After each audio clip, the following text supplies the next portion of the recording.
Kemudian Rasulullah SAW bersabda, sesungguhnya ini keutamaan yang luar biasa dan Bapak Ibu harus jadikan sebagai motivator utama untuk terus belajar agama. Sesungguhnya Allah, malaikat-malaikatnya, seluruh penduduk langit dan penduduk bumi, bahkan semut di liangnya, sampai-sampai ikan besar di lautan, semuanya bersalawat kepada orang yang mengajarkan kebaikan kepada manusia. Makna bersalawat di sini adalah Allah, kalau dari sisi Allah, Allah maafkan kesalahannya dan Allah luaskan rahmat untuk dia. Kalau malaikat dan makhluk yang lain, itu semuanya memohon ampun untuk dia. Jadi kita bisa bayangkan Bapak Ibu sekalian, kalau seluruh malaikat yang ada di langit sana itu miliaran jumlahnya. Pernah saya jelaskan, satu manusia ini didampingi oleh 3 malaikat. Ada Raqib, ada Atid, pencatat amal baik, amal buruk, dan ada malaikat Hafadhah yang menjaga kita. Kalau setiap manusia ada 3 malaikat dan jumlah manusia sekarang sekitar 7,5 miliar, berarti jumlah malaikat yang mendampingi manusia saja itu sudah 22 miliar sekian, ya. Belum malaikat yang meniupkan ruh, yang mencabut ruh, yang mengatur kadar air, kadar udara, kadar api, populasi hewan-hewan, dan sekian banyak, ya, tugas-tugas mereka ada disebutkan dalam surah nomor 77 dan 79 dalam Al-Quran tentang fungsi-fungsi malaikat. Bahkan seluruh bintang-bintang yang jumlahnya ilmuwan cuma bisa mengatakan miliaran, karena sudah nggak bisa dihitung, seperti pasir. Nah, Bapak Ibu bisa nonton di YouTube tentang bintang-bintang di langit atau apalah bahasanya, maka akan terlihat banyak sekali keajaiban yang luar biasa. Saking banyaknya bintang sampai dianggap seperti pasir di padang pasir, dan besar-besar, bahkan mayoritasnya lebih besar daripada bumi yang kita tinggali ini. Semua itu yang di langit, termasuk malam dan siang yang sering silih berganti, burung-burung yang berterbangan di udara, semuanya dengan udara-udaranya, dan semua yang di bumi, semua jenis hewan tidak terkecuali, semua tumbuh-tumbuhan, semua batu, semuanya. Bahkan di sini Nabi SAW memberikan gambaran semut-semut kecil pun di lubangnya. Dan semua yang ada di air, semua jenis ikan dan hewan-hewan air, semuanya memohon ampun kepada Allah untuk seorang yang mengajar kebaikan kepada manusia. Makna kebaikan adalah ilmu agama. Dan ini saya bilang tadi harus menjadi motivator utama untuk terus kita belajar. Dan saya sudah sering sampaikan, Bapak Ibu sekalian, buat simbol dalam hidup kita, tidak ada hari kecuali menuntut ilmu. Harus, wajibkan, dan harus dipaksakan. Baik hadir di majelis ilmu seperti ini, atau Bapak Ibu sekarang, di zaman kita ini Allah mudahkan. Kalau zaman dulu orang untuk nuntut ilmu berat sekali. Mereka masih harus pakai kuda, pakai unta, jaraknya jauh, udara panas. Sekarang kalaupun kita harus keluar kota atau keluar negeri bahkan, itu sudah pakai AC, ada pesawat, mobil, kereta api, segala macam fasilitas. Kita nggak safar pun, di kota kita, di kamar kita, di ranjang kita bisa pakai handphone. Apa saja bisa dipelajari. Ini nggak ada fasilitas ini di zaman orang-orang sebelum kita. 20 tahun yang lalu saja nggak ada handphone, belum ada. Ya. Seingat saya handphone mungkin baru 20, anggaplah 25 tahun lah ya. Sebelumnya nggak ada handphone sama sekali. Orang masih pakai telepon rumah kita biasakan dulu. Itu aja sudah dianggap sangat maju pada saat itu. Allahu a'lam 20 tahun ke depan Allah siapkan apa lagi.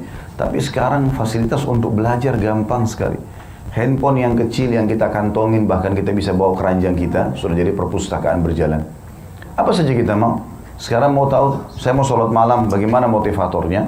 Saya harus baca keutamaannya. Manusia akan rajin berbuat satu perbuatan kalau dia tahu apa yang dijanjikan. Bapak Ibu semangat kerja, kalau kita tahu misalnya di kantor, oh ternyata dijanjikan gaji sekian, saya dapat bonus ini dan itu, kita akan kejar target. Allah Subhanahu wa Ta'ala menjanjikan di semua jenis ibadah ada namanya fadilahnya, keutamaan.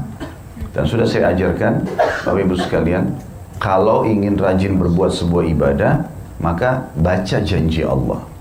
Jadi seperti kita sedang bertanya, saya kalau sholat malam, saya sholat duha, saya hadir majelis ilmu, bakti sama orang tua, haji dan umroh, dapat apa sih? Ya. Jadi keutamaan baca itu akan menjadi pendongkrak kita untuk mau mengerjakan. Di atas ranjang tinggal ketik keutamaan sholat malam. Baca sebentar 5 menit, insya Allah kita jadi motivasi atau menjadi motivator yang besar untuk kita bangun sholat malam. Dan begitu juga semua ibadah. Sebagaimana juga sudah saya sampaikan, kalau Bapak Ibu punya kebiasaan buruk, yang kita anggap itu adalah kemaksiatan kepada Allah, dan kita masih sering melakukannya, Maka tulis saja, tinggal ketik di Google sekarang, di zaman kita sekarang, ancaman riba, ancaman zina, ancaman bohong. Baca banyak sekali artikel. Di YouTube juga kalau mau dengar ceramah sudah banyak sekali orang yang ceramah gitu kan. Maka kita bisa mendapatkan itu dengan sangat mudah. Berarti untuk mendapatkan keutamaan ini di zaman kita mudah sekali. Sehingga kita belajar, kita ajarkan kepada orang lain. Kita belajar, kita ajarkan kepada orang lain. Tentu di sini harus kita praktek ya. Karena juga ada sebuah kaidah penting dalam Islam yang Allah sebutkan dalam Al-Quran. A'udzu billahi minasyaitonir rajim. Kabura maqtan indallahi an taqulu ma la taf'alun. Sungguh sangat berat di sisi Allah kalian mengucapkan sesuatu yang kalian tidak kerjakan. Artinya kita ilmu itu kita pelajari, amalkan lalu kita ajarkan kepada orang lain. Maka itu baru berefek. Kalau ada orang cuma bicara sholat malam Bapak Ibu sekalian, sholat duha, sedekahlah, dia sendiri nggak pernah amalin, nggak ada efeknya. Nggak akan berefek kepada orang yang sedang dimotivasi sama dia. Tapi kalau dia praktisi, maka secara otomatis akan berpengaruh pada orang lain. Itu hikmah dari Allah Subhanahu wa ta'ala. Kemudian hadis yang juga surat terakhir kita bahas ini sudah kita rincikan tentunya, saya cuma reviewkan. Hadis nomor 82 ya, yang berbunyi dari hadis Aisyah radhiyallahu anha. Secara ringkas di sini ya, maksudnya hadis ini panjang tapi ini potongan yang diambil sebagai saksi bahasan. Muallimul khairi yastaghfiru lahu kullu syai' hatta al-hitanu fil bahr. Segala sesuatu sampai ikan besar di laut pun memohon ampunan untuk orang yang mengajarkan kebaikan. Kebaikan maknanya di sini adalah puncaknya ilmu agama dan semua kebaikan masuk dalamnya. Apa saja yang kita lakukan merupakan kebaikan, maka bisa mendapatkan keutamaan, tapi puncaknya adalah ilmu agama. Begitu juga dengan hadis 83, ini juga sudah kita bahas ya sebelumnya. Karena ini cukup panjang, maka saya langsung saja baca atau jelaskan terjemahannya. Abu Hurairah radhiyallahu anhu pernah masuk ke Madinah, di pasar Madinah. Kemudian beliau berteriak di depan pintu gerbangnya pasar. Ya. Kalau kita sekarang mungkin kayak pintu mall ya. Tapi ini pintu pasar zaman dulu tuh kayak ada dibuat pintunya, kemudian kalau malam ditutup, di dalamnya banyak toko-toko lah gitu ya. Tapi terbuka atapnya. Kemudian Abu Hurairah masuk dan berteriak mengatakan, wahai penghuni pasar ini, bagaimana kalian saya lihat masih ada di sini, sementara warisan Nabi SAW sudah dibagi-bagi. Jadi yang ditangkap oleh orang-orang pasar karena umumnya pedagang adalah materi. Mungkin perisai, mungkin pedang, mungkin sendal Nabi lah, baju Nabi, apalah, gitu kan. Maka mereka mengatakan, di mana itu wahai Abu Hurairah? Kata Abu Hurairah mengatakan, di masjid Rasulullah SAW, lagi dibagi-bagi. Kenapa kalian masih di sini? Kenapa nggak pergi ambil? Maka orang-orang pasar pun rame-rame pergi ke masjid Nabi SAW, sambil Abu Hurairah yang menjaga barang-barang mereka. Tak lama kemudian mereka kembali, lalu mereka mengatakan, Abu Hurairah menanyakan, kenapa kalian? Bagaimana? Apa yang kalian dapatkan? Kata mereka, tidak ada yang seperti Anda bilang nih. Tidak ada itu. Pembagian materi itu, harta warisan tidak ada. Kata Abu Hurairah, apa yang kalian dapatkan? Dia bilang, kami temukan ada orang yang sedang sholat, yang sedang berdoa, yang sedang berzikir, yang sedang saling menasihati, mempelajari halal haram. Kata Abu Hurairah, celaka kalian. Itulah warisan Nabi SAW yang kalian tinggalkan. Ya. Artinya Abu Hurairah ingin memberikan kesadaran kepada mereka, kalau bukan hanya sibuk dengan kerja saja, ilmu itu penting. Belajarlah, ibadahlah. Orang-orang yang dulu di masjid berzikir, membaca Al-Quran, mereka pelajari halal haram, jauh lebih baik daripada kalian sibuk di sini. Walaupun masing-masing harus diberikan haknya. Islam datang mengajarkan kepada kita semua harus punya hak. Ya, sebagaimana ada sebuah hadis Abdullah ibn Amr bin As radhiyallahu anhu, beliau pernah berazam dan bersumpah atas nama Allah, tidak akan pernah tidur malam, semalam suntuk ibadah semuanya, dan siang harinya puasa terus, sepanjang tahun. Sampai-sampai dia nikah dengan seorang wanita, dan wanita yang terkenal dengan kecantikannya, dengan semua sifat wanita yang baik ada pada dia. Lalu ditanya, ya pada saat itu, bagaimana keadaan suamimu? Kebetulan Amr bin As, ayahnya Abdullah tanya, bagaimana keadaan suamimu? Dia bilang dia suami yang baik, tapi dia nggak pernah menyentuh ranjang kami dan menyentuh kami. Artinya tidak ada biologis, nggak ada apa-apa ini. Cuma bicara suami istri saja biasa gitu. Maka berlanjutlah kasus tersebut karena istrinya mengatakan dia setiap hari puasa terus, Setiap malam juga tahajud terus gitu. Maka Amr bin As melapor kepada Nabi SAW, ini keadaan Abdullah begini. Dipanggil oleh Nabi SAW, apa kau melakukan seperti ini? Apa kau sudah bersumpah atas sama Allah? Kata Abdullah, iya ya Rasulullah, saya niatnya baik, ingin supaya banyak pahala dan saya masuk surga, gitu kan. Maka Nabi SAW mengatakan, jangan kau lakukan itu. Sholatlah dan tidurlah. Ya, atau riwayat lain, tidur dulu, baru kamu sholat malam. Puasalah dan berbuka puasa. Kalaupun kamu harus sholat malam, maka sholat malamlah sesuai dengan sholatnya Daud. Ya, Daud alaihissalam itu sholat di awal malam. Ya, kalau di awal malam kita kayak habis isya, ya, itu sholat. Kemudian beliau tidur dulu di awal malam, lalu beliau bangun sepertiga malam sholat, lalu beliau tidur lagi di seperenamnya. Bagaimana bagi-bagi waktu itu Ustaz? Ya, kalau hitungnya dari maghrib sampai subuh. Jadi kalau misalnya maghrib itu jam 6, subuh jam 5, berarti 11 jam. Nah itu yang dibagi-bagi. Kalau dibilang sepertiga malam berarti bagi 3 tuh 11 jam. Kalau seperenam berarti bagi 6. Ya. Maka kata Nabi SAW, sholatlah sebagaimana sholatnya Daud, dan dia yang paling afdol sholatnya.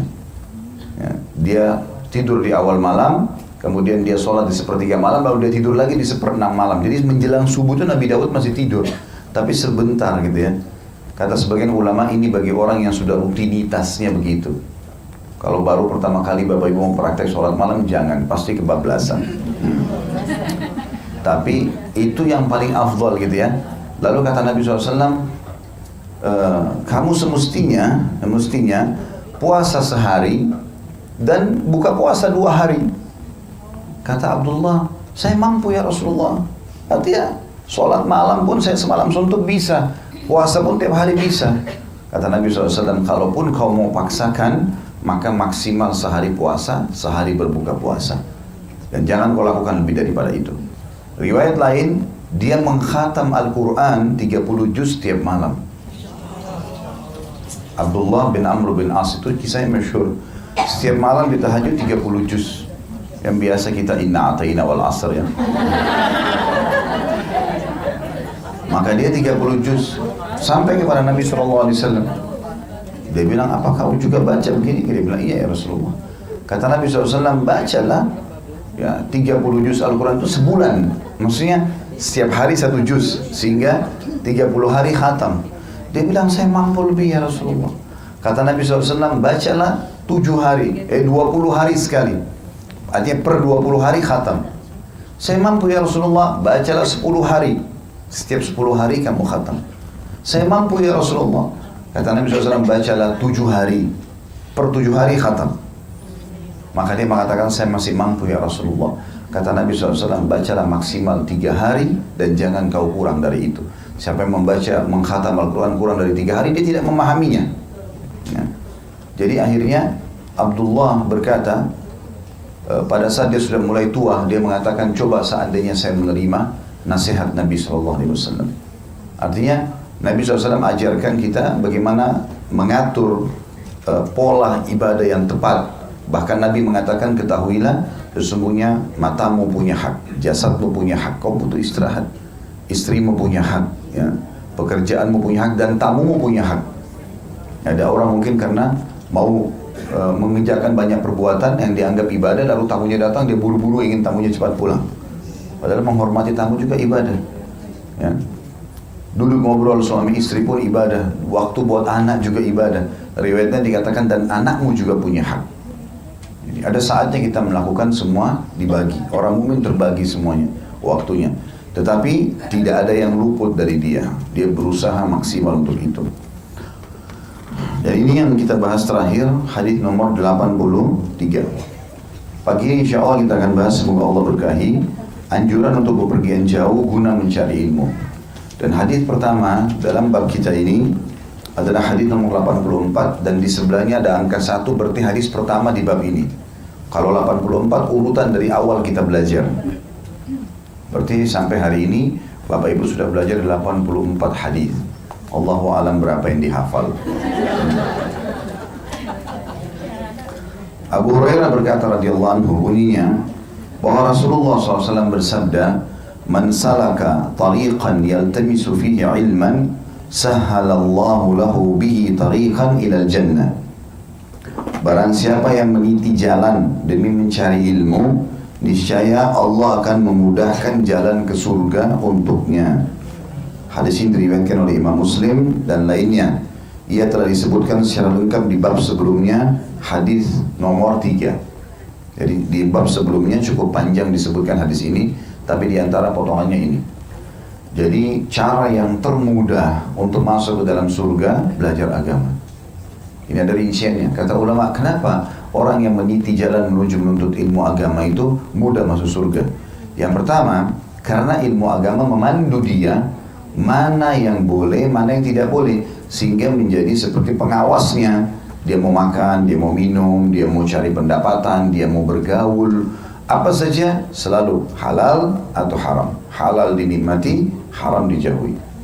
Maka ini memudahkan dia menuju ke surga, otomatis itu. Karena dia akhirnya punya panduan hidup, dia jadi tahu. Ya kan?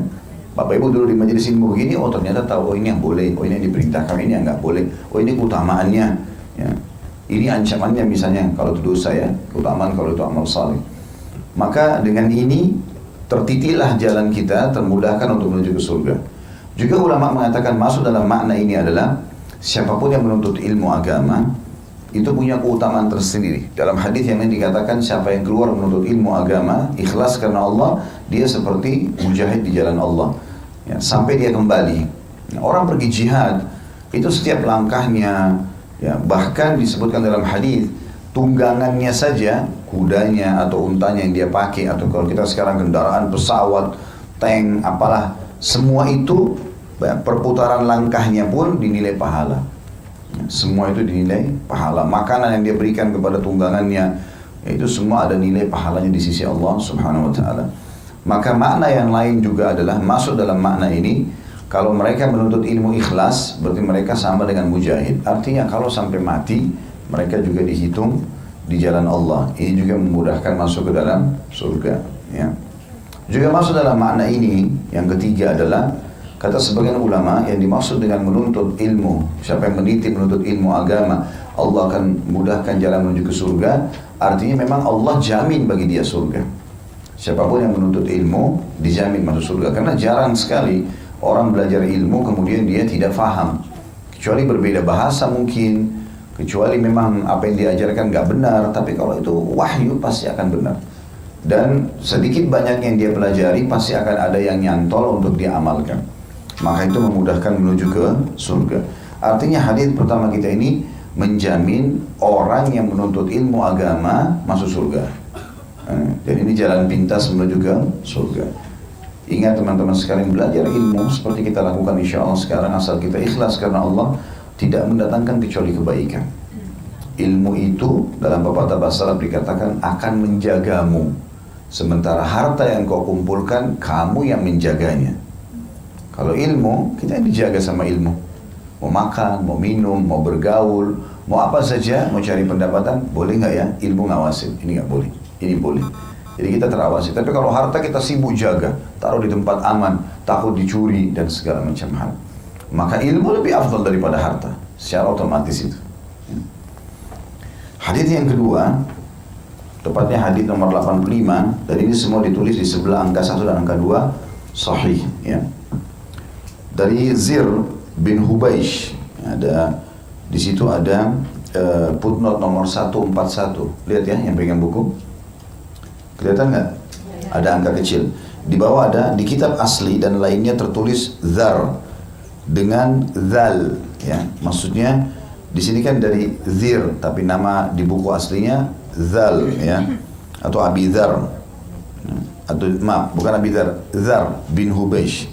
Dia berkata, aku datang kepada Safwan bin Assal al-Muradi radhiyallahu anhu. Dia bertanya, apa yang membuatmu datang? Aku menjawab, mencari ilmu. Lalu dia berkata, aku telah mendengarkan Rasulullah SAW bersabda, ma min kharijin kharaja min baitihi fi talab al-ilm illa wada'at lahul malaikatu ajnihataha ridhan bima yasna'. Tidak ada orang yang keluar dari rumahnya demi mencari ilmu, termasuk insya Allah walaupun kita datang seperti sekarang ya, tidak harus keluar kota atau keluar negeri. Tidak ada orang yang keluar dari rumahnya demi mencari ilmu, maksud ilmu agama di sini puncaknya, dan ilmu bermanfaat juga masuk dalamnya, kecuali para malaikat menaunginya dengan sayapnya karena ridho dengan apa yang dilakukannya. Hadis ini diriwayatkan oleh Tirmidzi dan dia mensahihkannya. Dan itu kalau ada yang bertanya apa gunanya malaikat menaungi kita, maka artinya malaikat melindunginya. Ya, ini subhanallah pernah terjadi di Irak di zaman dulu, klasik, kisah klasik. Pernah ada anak-anak muda rajin sekali menuntut ilmu. Dari pagi mereka sudah keluar. Zaman sekarang sudah ada buku-buku seperti kita dan ada handphone, mungkin lebih mudah. Zaman dulu orang bawa potongan-potongan batu berat, baru ditulis di situ, ya. Atau kadang-kadang tulang-tulang hewan dipakai untuk nulis, karena nggak ada tempat madah mereka menulis, atau di kulit-kulit hewan gitu kan. Maka mereka bawa, lalu ada orang yang lewat sambil ngolok-ngolok, oh kalian kesian ya, hanya untuk mengejar sayapnya malaikat, sehingga akhirnya kalian pergi meluangkan waktu setiap hari nuntut ilmu. Lalu dia bercanda orang ini, dia injakkan kakinya ke bumi, ke tanah, lalu mengatakan, nih saya injak-injak sayap malaikat kalian. Subhanallah, tiba-tiba kakinya cacat ya, orang itu. Dalam kisah itu dikatakan. Jadi minimal, kalau memang kita belum bisa mengamalkan sebuah ibadah, jangan olok orang. Misalnya kita belum berhijab, tapi ada orang sudah berhijab, oh Masya Allah, kamu udah bisa jalankan, mudah-mudahan saya bisa amalkan ya. Gak usah olok-olok orang. Kalau ada orang sudah sholat malam, ada orang sudah lebih baik dari kita, kerjanya haji dan umroh misalnya, atau apalah yang dia lakukan kebaikan, kita selalu memuji, Masya Allah, mudah-mudahan saya bisa amalin juga ya, gitu. Jangan menjadi ciri orang munafik ya, karena ada orang-orang munafik di zaman Nabi SAW, cirinya mereka tidak beramal tapi banyak protes. Ya. Pernah begitu Nabi SAW bilang jihad, sedekahlah. Maka Nabi SAW taruh semacam kayak jubah gitu untuk nampung-nampung sedekahnya orang kalau ada yang bawa. Maka ada sahabat yang kebetulan di majelis Nabi ada orang-orang munafik, pura-pura Islam. Dan orang munafik ini dia cuma kalau datang ke majelis dia cuma mau tahu kesalahan apa nih. Kesalahannya dicari sama dia.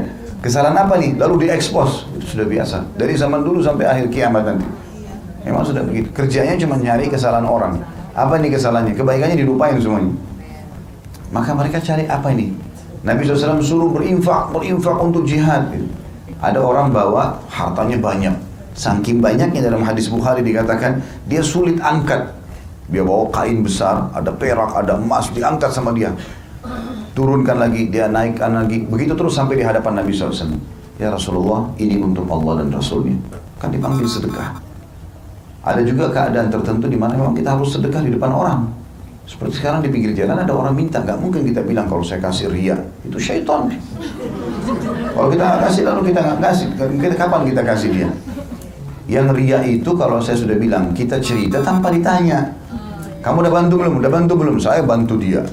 Nah, nggak ada angin, nggak ada apa gitu. Tapi kalau kita kasih orang memang dasarnya minta, nggak mungkin kita tunda. Ada orang miskin pinggir jalan, orang lumpuh, minta kasih.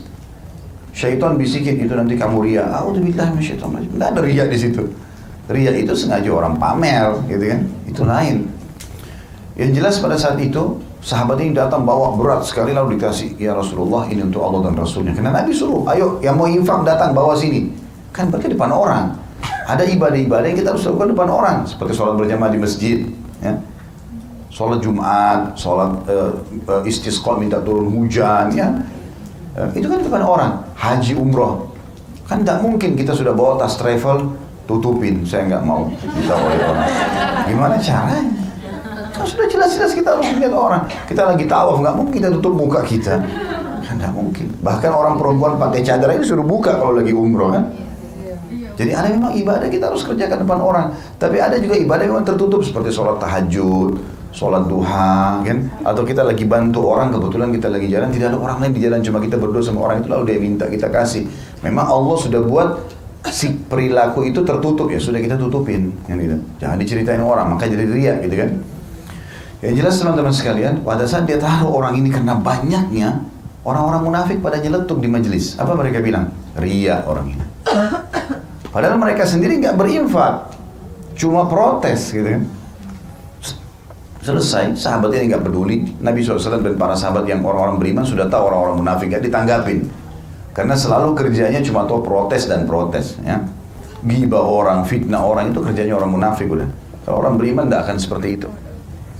Rupanya ada datang lagi setelah itu sahabat, dia bawa keranjang kecil, ada kotak kecil, isinya cuma beberapa butir kurma. Rupanya dia miskin, dia cuma punya itu. Dia datang, lalu kemudian dia taruh, ya Rasulullah, ini sedekah untuk Allah dan Rasulnya. Maka Nabi SAW terima, karena cuma itu harta dia. Dia cuma punya 5-6 butir kurma. Apa kata munafiknya? Letuk lagi mereka, gitu kan? Mau diapain kurma 5 butir untuk jihad? Padahal mereka sendiri 1 butir pun nggak keluarin gitu. Nah itu ciri-ciri orang munafik. Makanya saya bilang jangan masuk ke zona itu ya. Kalau kita belum bisa amalkan, kita berdoa sama Allah supaya kita bisa amalkan. Dan jangan olok-olok orang yang sudah melakukan kebaikan. Mereka sangat dekat sama Allah Subhanahu Wa Taala, dan hati-hati. Ada hadis Nabi SAW yang berbunyi, Allah berfirman, kata Nabi SAW, aku akan membalas dendam untuk wali-waliku, orang yang dekat dengan aku, sebagaimana macan membalas dendam. Gak boleh kita main-main dengan orang yang sudah bertakwa sama Allah. Lebih baik dari kita, jangan olok mereka, karena sudah lebih dekat sama Allah. Allah balas dendam nanti ke kita, jangan. Dan itu penting untuk digarisbawahi. Oleh karena itu jangan diolok-olok. Ya. Ada sesuatu yang belum kita fahami, belajar. Termasuk masalah tadi, malaikat menaungi dengan sayapnya semua penuntut ilmu. Ya. Semua penuntut ilmu. Bisa juga maknanya, masuk dalam makna itu secara literal, malaikat menaungi, artinya malaikat melindungi dia dari segala gangguan. Dan memang banyak sekali riwayat yang menjelaskan malaikat melindungi kita. Ya. Malaikat melindungi kita dari gangguan-gangguan syaitan, banyak masalah. Kalau seandainya Allah sementara tidak tugaskan malaikat menjaga kita, mungkin kita nggak bisa hadir di sini. Terlalu banyak masalah. Orang naik motor, setiap saat bisa ada batu terlempar kena mukanya. Tapi ada yang kena 1-2 orang, yang selebihnya aman semuanya. Mungkin itu pun ada sebab-sebab yang menjadikan dia kena cobaan tersebut, gitu kan. Kita setiap saat jalan, ini setiap saat kita duduk di sini kita hirup oksigen, kita nggak bisa lihat mana yang berbakteri, mana yang enggak. Ada saringan di paru-paru. Saya pernah duduk dengan seseorang yang dia jelaskan, Allah alam, saya nggak tahu, tapi dia bilang sama saya pernah pelajari lapisan paru-paru manusia itu, kalau ditarik lapisannya itu bisa seperti seluas lapangan basket. Saya nggak tahu, Allah alam, tapi dia bilang sama saya sih percaya, karena orang ini juga bisa saya percaya. Artinya kalau itu sekarang lapisan paru-paru yang menyortir, yang setiap kali oksigen masuk, itu memang sangat luar biasa penyaringan itu, sehingga tidak rusak organ tubuh kita yang di dalam ini. Ini kuasa Allah Subhanahu Wa Taala. Ya. Jadi memang kita harusnya mengimani lafaz-lafaz seperti ini. Ini juga pernah saya jelaskan, walaupun tidak masuk akal kita ya. Pernah ada seorang Arab Badui, dia belum masuk Islam, dia gembala kambing, mengembala kambing. Rupanya pada saat dia mengembala kambing, ada satu serigala curi 1 ekor kambingnya, dombanya dia. Dibawa lari sama serigala itu. Karena dombanya lebih besar dari serigalanya, maka pengembala kambing ini mengejar. Terus digebukin sama dia serigala itu, dilepas gigitannya, dombanya diselamatkan. Tiba-tiba serigala itu ngomong. Nah, serigala itu pakai bahasa manusia. Dia bilang, kenapa kau mengambil rezeki yang sudah Allah tentukan untukku? Maka kata orang Badui ini dalam hadis sahih ya, kata Badui ini, kok bisa hewan berbicara bahasa manusia? Tiba-tiba serigala itu berbicara, mengatakan, kenapa kau heran dengan saya bisa berbicara bahasa kalian? Sementara di kota Rasul, di kota Madinah, ada seseorang yang mengaku Rasul dan dia membawa hukum Allah, tidak ada yang beriman, itu sedikit yang beriman padanya. Bahkan diusir dari kotanya, dari Mekah. Maka akhirnya tiba-tiba orang Badui ini narik semuanya gembalaannya, dia pergi ke Madinah cari tahu tentang Nabi SAW. Baru dia ceritakan kepada Nabi SAW, dia masuk Islam. Waktu dia masuk Islam, Nabi SAW ceritakan, waktu sahabat ini ceritakan dan dia sudah syahadat, ada sebagian orang yang hadir, benar nggak sih masa serigala ngomong gitu? Maka kata Nabi SAW, aku, Abu Bakar dan Umar percaya itu. Maksudnya apa? Ini memang walaupun mustahil di mata kalian, tapi kalau ini sudah penyampaian Allah dan Rasulnya pasti benar, walaupun tidak masuk di akal kita. Banyak hal kalau kita menghitung dengan akal kita tidak masuk di akal. Prosesi alam barzah, adanya surga dan neraka, ya, adanya malaikat yang mengawasi, segala macam banyak. Tapi kita lupa, ternyata memang ada hal-hal yang tidak bisa ditangkap oleh mata, tapi ada keberadaannya kan. Seperti perasaan kita sendiri. Kita rasa suka, rasa sedih, lapar, haus. Kita rasakan tapi nggak bisa dilihat. Berarti memang ada keterbatasan kita manusia ya, dalam menghadapi atau melihat semua itu. Selanjutnya nomor 86, hadis nomor 3 dalam bab kita, dan hadis ini hasan sahih. Kalau yang tadi sebelumnya kedua hadis sahih. Hasan sahih artinya hadis ini diterima ya. Dari Abu Umamah radhiyallahu anhu dari Nabi sallallahu alaihi wasallam, beliau bersabda, "Man ghada ila al-masjid la yuridu illa an yata'allama khairan aw yu'allimah, kana lahu ka'ajri hajj tamman hajjatuhu." Barang siapa yang pergi pagi-pagi ke masjid, ya, dia tidak ingin kecuali belajar kebaikan dan mengajarkannya, baik mau menuntut ilmu atau dia mau mengajar, ya, maka dia meraih pahala seperti orang yang haji, di mana hajinya itu sempurna. Hadis ini diriwayatkan oleh At-Tabarani dalam Mu'jamul Kabir dengan sanad yang tidak mengapa, artinya sudah dinilai hadis ini boleh diterima. Hadis ini juga keutamaan yang luar biasa. Sebagian ulama mengatakan hadis ini khusus bagi orang menuntut ilmu menuju ke masjid. Tapi ada juga sebagian yang mengatakan intinya menuntut ilmu, baik ke masjid atau bukan ke masjid. Ya, selama dia keluar menuntut ilmu ikhlas karena Allah, dapat pahala haji. Haji itu berapa biayanya, berapa energi yang harus disiapkan, ya. Tempatnya jauh dari Indonesia, kalau kita bicara Indonesia, ya.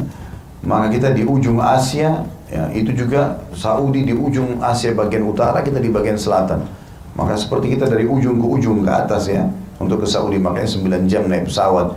Karena di atas Saudi ada negeri Syam, kemudian Turki sudah akhir Asia kan, karena Turki sudah perbatasan Asia sama Eropa, makanya dia ada 2 wilayah kan gitu. Sementara kita di akhir selatan, setelah kita sudah Australia, benua lain, maka sudah dianggap ini jaraknya jauh sekali. Tapi subhanallah bisa kita dapatkan pahala haji itu dengan keluar menuntut ilmu di masjid atau di majelis ilmu dimanapun, ya, ikhlas karena Allah subhanahu wa ta'ala. Dan ini luar biasa. Sebagian ulama bahkan lebih jauh mengatakan makna sabda Nabi SAW, dia akan mendapatkan pahala haji, sempurna hajinya, maknanya semua keutamaan haji dia dapatkan. Banyak keutamaan haji, diantaranya sabda Nabi SAW, siapa yang pergi haji tidak rafath. Rafath itu mengucapin kalimat syahwat bukan pada pasangan halal, ya. Orang pacaran haram, ada orang begitu pergi haji, pergi umrah masih pacaran, haram, ya. Siapa yang haji tidak rafath, tidak fusuk, berbuat kejahatan, tidak jidal, berdebat-debat, berantem di musim haji, maka dia pulang seperti baru dilahirkan oleh ibunya, ya, bersih dari dosa. Juga sabda Nabi SAW dalam masalah ini, umrah ke umrah pembersihan dosa di antara keduanya, dan haji yang mabrur mengikuti syarat dan rukun tidak ada balasan kecuali surga. Dan sekian banyak keutamaan haji didapatkan hanya dengan hadir di majelis ilmu. Dan majelis ilmu keutamanya luar biasa, sudah dapat pahala jihad, dapat pahala haji, dinaungi oleh malaikat, ya, disalawatkan tadi oleh seluruh makhluknya Allah, ya, dimohon ampunkan, dan sekian banyak keutamaan-keutamaan didapatkan. Hadis nomor 87 dan tepatnya hadis 4 dan sahih dalam bab kita ini, dari Abu Hurairah radhiyallahu anhu, ia berkata, aku mendengar Rasulullah SAW bersabda, man jaa masjidi hadza lam ya'tihi illa li khairin yata'allamu aw yu'allimuhu fahuwa bimanzilati al-mujahidin fi sabilillah wa man jaa li ghairi dhalika fahuwa bimanzilati ar-rajuli yanzuru ila mata'i ghairihi. Barang siapa yang datang ke masjidku ini, maksudnya Masjid Nabawi di Madinah, dia tidak datang kecuali untuk belajar kebaikan dan mengajarkannya. Dia belajar agama dan dia juga mengajarkan nantinya di tempat lain atau di masjid itu juga. Maka dia seperti mujahid di jalan Allah. Dan barang siapa yang datang untuk selain itu, maka dia seperti orang yang melihat harta orang lain saja. Dan hadis ini adalah hadis yang sahih. Hadis ini dirincikan oleh para ulama. Nabi SAW mengatakan siapa yang datang ke masjidku ini. Pendapat pertama mengatakan memang ini keutamaan Masjid Nabawi, dan dianjurkan setiap orang di antara kita kalau datang ke Masjid Nabawi untuk belajar. Bagaimana caranya Ustaz? Saya nggak paham artinya. Baik, coba belajar. Kalau ditanya mungkin ya kepada pembimbing umrohnya atau hajinya, tadi ada ceramah itu di sana, isinya apa ya? Walaupun di Masjid Nabawi kalau ibu-ibu agak sulit kadang-kadang, tapi kalau saya lagi bimbing umroh, kalau bapak-bapak bertepatan mereka lagi sholat dengan saya, apalagi kalau subuh dan maghrib, biasanya saya ajak ke majelis ilmu kalau ada di situ. Majelis ilmunya siapa saja, kemudian kita duduk lalu saya terjemahkan. Ini loh dia tadi bicara begini, syekhnya bicara ini, syekhnya bicara ini. Minimal mendapatkan keutamaan walaupun sekali ya di Masjid Nabawi. Karena memang dalam hadis ini secara letterlet kita dianjurkan datang ke Masjid Nabi untuk belajar. Ya. Pendapat yang lain mengatakan, sabda Nabi SAW mengatakan siapa yang datang ke masjidku ini, karena waktu itu kebetulan memang yang mengajar agama Nabi. Ya. Dan di masjid beliau, maka sabda beliau mengatakan siapa yang datang ke masjidku ini bukan berarti terikat dengan Masjid Nabawi saja. Tetapi siapapun yang datang untuk belajar dan mengajar, ya, maka masuk dalam keutamaan ini. Maka mereka semua sama dengan mujahid di jalan Allah. Saya ingin kasih gambaran sedikit tentang masalah mujahid ini. Ada satu orang sahabat, dia kebetulan ditunjuk oleh Nabi SAW untuk ikut berperang. Pergilah berperang, ya, ke satu misi peperangan. Rupanya waktu itu hari Jumat pagi. Maka Nabi SAW suruh jalan mereka waktu duha. Pergilah jalan pasukan, jalanlah semua pasukan ini. Rupanya satu orang ini tidak jalan dia. Dia menunggu, ya, dengan niat baik. Apa niatnya dia? Dia ingin sholat Jumat bersama Nabi SAW dan di Masjid Nabawi. Selain kejar 1000 pahala, juga Nabi yang imami, Nabi yang khutbah. Dia niatnya nanti habis khutbah, pasukan kan jalannya lambat, baru saya kejar pasukan gitu. Maka Nabi SAW, orang ini hadir Jumat, sholat, habis sholat Nabi lihat orang ini ada. Kata Nabi SAW, bukankah kau tadi pagi saya utus untuk ikut dalam pasukan? Dia bilang, iya Rasulullah, pasukan jalannya lambat, saya bisa kejar. Dan saya juga mau menggabungkan antara nanti jihad, habis ini saya pergi, dengan saya hadir Jumat bersama anda. Kata Nabi SAW, demi Allah, andai saja kau menginfakkan semua yang kau punya, bahkan seluruh muka bumi ini, untuk mengejar pahala mereka dari tadi pagi jalan sampai siang ini saja, kau tidak akan mampu. Maka sahabat tersebut menangis, langsung dia picu kudanya kejar pasukan itu. Berarti jihad itu pahalanya luar biasa, gitu kan? Setiap langkahnya, setiap hembusan nafas, banyak riwayat menjelaskan maksud semua dinilai pahala di sisi Allah SWT. Dan subhanallah, pahala jihad itu bisa kita dapatkan dengan keluar ke majelis ilmu. Ini hadisnya. Jadi keutamaan berarti setiap langkah kita, setiap apa saja semua ini ada pahalanya di sisi Allah SWT. Cuma memang kita belum melihatnya, nanti di akhirat baru kita melihat. Seandainya Allah tidak memberikan pahala, teman-teman, Allah cuma berikan ketenangan jiwa seperti kita rasakan dalam majelis ini misalnya. Ada ketenangan jiwa. Kalau enggak mungkin kita tenang mau dengar, mau apa nih manfaat apa lagi nih. Maka itu ada ketenangan, itu aja sudah cukup. Apalagi sudah dapat ketenangan, dapat ilmu, dapat pahala, dapat keutamaan banyak. Ini kebodohan sekali orang kalau tidak mau hadir gitu kan. Karena itu keutamanya banyak sekali. Dan ini keutamaan yang lain lagi selain tadi hadis nomor 3 atau hadis 86 urutan dari awal, masalah mendapatkan haji lengkap. Hadis sebelumnya juga malaikat menaungi, artinya menyelamatkan dia. Hadis sebelumnya juga dijamin masuk surga. Ini semua didapatkan bagi orang yang keluar menuntut ilmu. Jadi di sini judulnya pun ditulis oleh penulis ini, walaupun jaraknya jauh dia pergi, ya, menuntut ilmu. Imam Ahmad rahimahullah, teman-teman, itu pernah pergi menuntut ilmu hadis. Untuk dapat satu hadis itu 1 bulan naik kuda. 1 bulan. Karena nggak ada kayak kita fasilitas sekarang. Nggak bisa telepon orangnya tanya, saya dengar kamu pernah sebutin hadis begini, benar nggak? Dari kitab mana? Sekarang gampang sekali. Ya. Kalau dulu nggak bisa. Saya dengar si fulan menyampaikan ilmu hadis di sana, hadisnya ini. Imam Ahmad belum pernah dengar. Kebetulan dia lagi nyusun buku hadis. Maka dia kejar 1 bulan naik kuda ke sana. Sampai ditemuin sama dia, dicari tahu tentang orang ini terpercaya atau tidak, bukan pendusta, dipuji oleh penduduk setempat, maka didengarin hadis sama dia. 1 hadis lalu dia pulang lagi. Jadi kadang-kadang mereka menempuh jarak yang jauh hanya untuk 1 hadis. Sekarang kita luar biasa, di mobil bisa kita pakai flash disk, bisa dengerin radio, banyak sekali lah fasilitasnya. Maka Bapak Ibu jangan sia-siakan peluang emas di zaman sekarang kita ini luar biasa. Ya. Begitu juga pernah ada orang dari Mesir mendatangi satu majelis syekh, ya. Saya lupa subhanallah nama orang ini, gurunya ini. Kalau saya tidak salah namanya A'mash, ya, kalau saya tidak salah. Tapi lebih baik kita nggak usah sebutkan namanya karena saya tidak teringat sekarang. Intinya ada kisah benar, itu ada satu orang dari Mesir datang menuntut ilmu, datang ke satu majelis salah satu ulama hadis. Rupanya ulama hadis ini, seorang alim ini marah sama murid-muridnya. Entah apa sebabnya. Sebagian orang yang menanggapi kisah ini mengatakan kemungkinan dia memberikan tugas muridnya, nggak dia jalankan, mungkin hafal hadis atau apa gitu. Maka dia bersumpah atas nama Allah tidak akan mengajar selama sebulan. Dan saking kuatnya keinginan orang untuk ilmu pada saat itu, mereka merasa sendiri, kehilangan. Kalau satu hari bisa sebutin 10 hadis, kayak kita duduk majelis begini, ini aja sudah berapa hadis kita bahas sekarang. Kita baru duduk beberapa saat sudah akan masuk 5 hadis yang hari ini belum yang kita review tadi 3 hadis. Anggaplah satu hari 10 atau 20 hadis disampaikan. Kalau kali satu bulan, berapa ribu hadis ini yang, berapa ratus hadis yang kehilangan mereka. Mereka sedih. Rupanya orang Mesir ini datang. Dia mau belajar nih, oh ini masjidnya si fulan, ulama besar nih. Dia duduk. Dia habis sholat, nggak ada taklim. Gitu. Kok nggak ada? Syekhnya berdiri pergi gitu kan.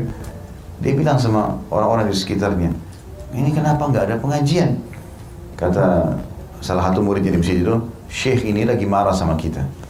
Ya, lagi marah, lagi ada tugas yang dikasih, kita nggak kejalankan, maka dia bersumpah atas nama Allah sebulan nggak mau ngajar. Dia bilang sebulan, saya sudah harus pulang ke Mesir, gitu kan.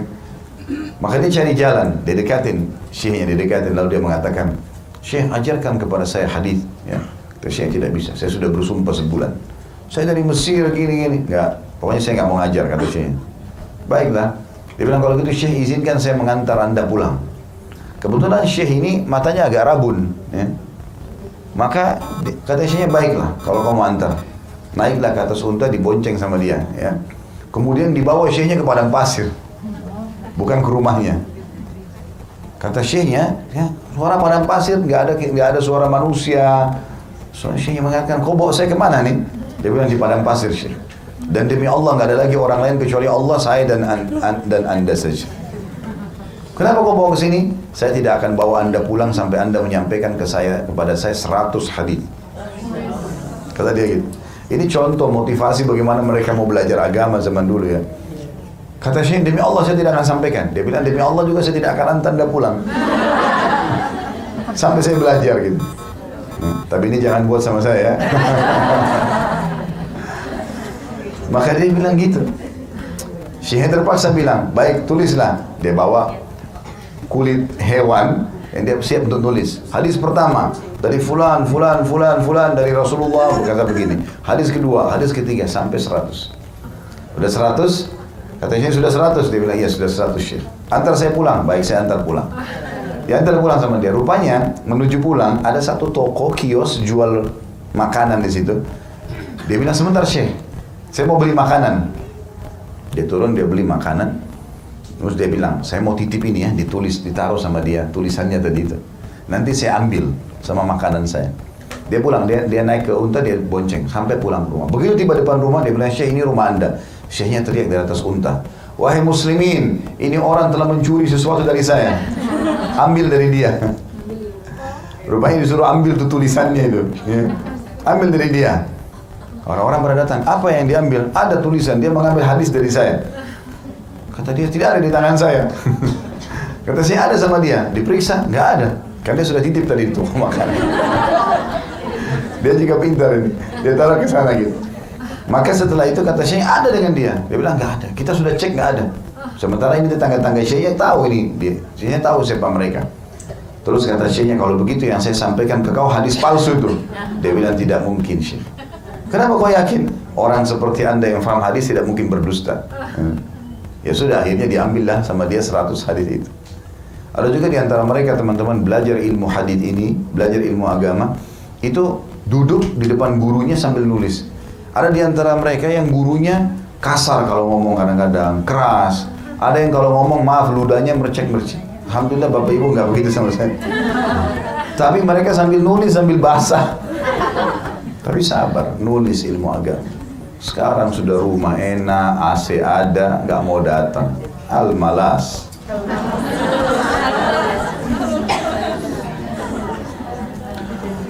Baik, hadis selanjutnya nomor 88. Hadis nomor 5 kita di sini ya. Hadis ini hasan di ghairihi, maksudnya hasan derajat setelah sahih, dan di ghairihi maksudnya dia jadi hasan karena dikuatkan dengan riwayat yang lain. Dari Anas radhiyallahu anhu dia berkata, Rasulullah SAW bersabda, "Man kharaja fi talabil ilmi kana fi sabilillah hatta yarji'a." Barang siapa yang keluar untuk menuntut ilmu, maka dia berada di jalan Allah sampai dia pulang. Diriwayatkan Tirmidzi dan dikatakan hadits ini hasan. Ya, makna daripada hadits ini atau hadits ini menguatkan hadis sebelumnya.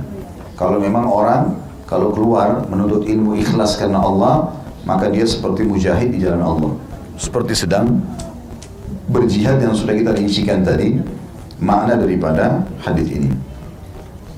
Baik, kita akan masuk sekarang ke bab yang ketiga. Setelah ini insya Allah baru kita buka pertanyaannya.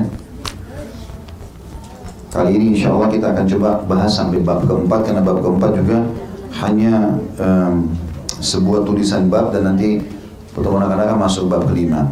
Kalau bab ketiga ini anjuran untuk mendengar hadis, menyampaikan dan menulisnya, dan ancaman dari berdusta atas nama Rasulullah SAW. Jadi ada hadis-hadis motivasi tentang masalah bukan hanya mendengar, tapi kita mencatat, ya, mengingat, menyebarkan, itu penting, bagian daripada syariat. Kalau bapak ibu yang tidak sempat bawa buku, bisa tulis di handphone. Oh, ada tambahan kisah ini, oh ada tambahan hadis ini, penting. Ya, apalagi kalau ada grup misalnya bermanfaat, kita bisa share ke sana, ya.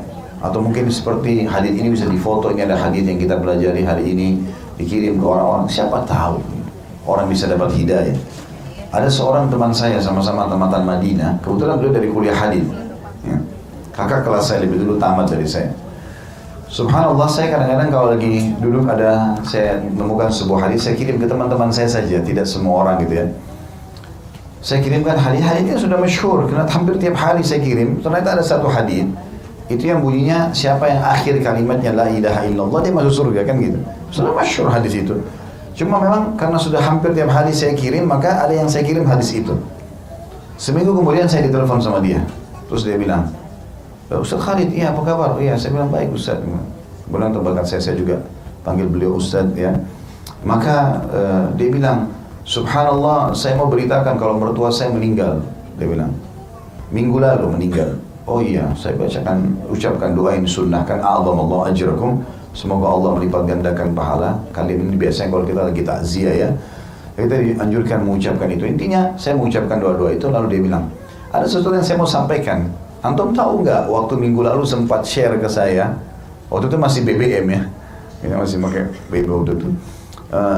Hadis yang antum share minggu lalu tentang siapa yang akhir kalimatnya la ilaha illallah itu masuk surga. Itu hadis saya buka, dia bilang ana buka, ya, pakai bahasa Arab. Ana buka pas di depan mertua ana lagi sakarat. Dan ana waktu itu tidak sempat terfikir. Begitu baca hadis itu, langsung ana talkinkan la ilaha illallah. Dari mana kita tahu, teman-teman sekalian? Mungkin sebuah hadis yang kita kirim bertepatan orang itu butuh. Mungkin juga ada yang sudah tahu, tapi minimal kita sudah niatkan, kita nggak pernah tahu. Kuasa Allah SWT, tugas kita melakukan dan ikhlas, selesai. Dari mana kita tahu? Ayah saya menceritakan kepada saya pengalaman beliau. Masya Allah, semoga Allah jaga. Sampai sekarang duhanya 12 rakaat terus dikerjakan. Tapi sebelumnya dia bilang, saya selalu kerjakan dulunya 2 rakaat, 4 rakaat, beda 8 rakaat, sekarang saya jaga 12 rakaat. Tapi tidak sama saya. Saya kalau sama ayah seperti, subhanallah, seperti teman kadang-kadang, saya juga hormati sebagai orang tua. Jadi sering duduk ngobrol, akhirnya dia bilang, sebab saya mengerjakan sholat 12 rakaat, tentu ngomongnya sama saya ini, ya, berdua. 12 rakaat, gara-gara saya pernah duduk di dalam satu majelis, hampir setiap kali saya diundang di Makassar, datang ke sini, datang ke sini, datang ke sini. Maka ada satu orang saya temuin, orang ini saya tahu tidak rajin ibadah, tapi setiap datang selalu lisannya bilang, duha itu 12 rakaat itu bagusnya, saya pernah dengar begini dan begitu. Pertama ayah saya bilang, saya nggak ngeh gitu. Yang kedua, yang ketiga, tapi setiap ketemu di majelis, kok orang ini selalu mukanya menghadap ke saya, ngomongnya duha 12 rakaat. Dia bilang, nanti setelah pertemuan yang kesekian baru saya ngeh, mungkin Allah ingatin saya ini, tapi melalui lisannya orang ini. Maka sudah, dia bilang, mulai semenjak itu saya betul-betul ingin menyempurnakan, saya sempurnakan jadi 12 rakaat. Walaupun masih khilaf ulama tentang masalah itu, masalah kesahihannya. Tapi ada yang menerima hadis ini, yang kata Nabi SAW, sampai yang sholat duha 12 rakaat, Allah bangunkan baginya istana di surga, ya. Maka diamalkan. Jadi kadang-kadang kita harus engah, ya. Ada mungkin orang tua kadang-kadang lagi azan, anaknya ingatkan, Bu, sholat, marah sama anaknya. Apa ngerti kau anak kecil? Nah, bisa saja Allah yang ingatkan dia, kita nggak tahu, gitu kan. Maka harusnya peka dalam masalah-masalah seperti ini. Baik.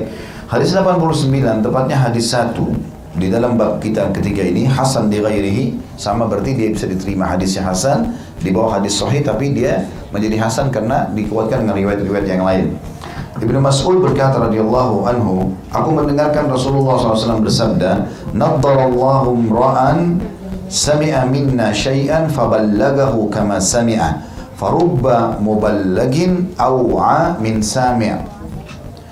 Semoga Allah memuliakan atau mengangkat derajatnya seseorang yang mendengar sesuatu dari kami. Itu kata Nabi SAW.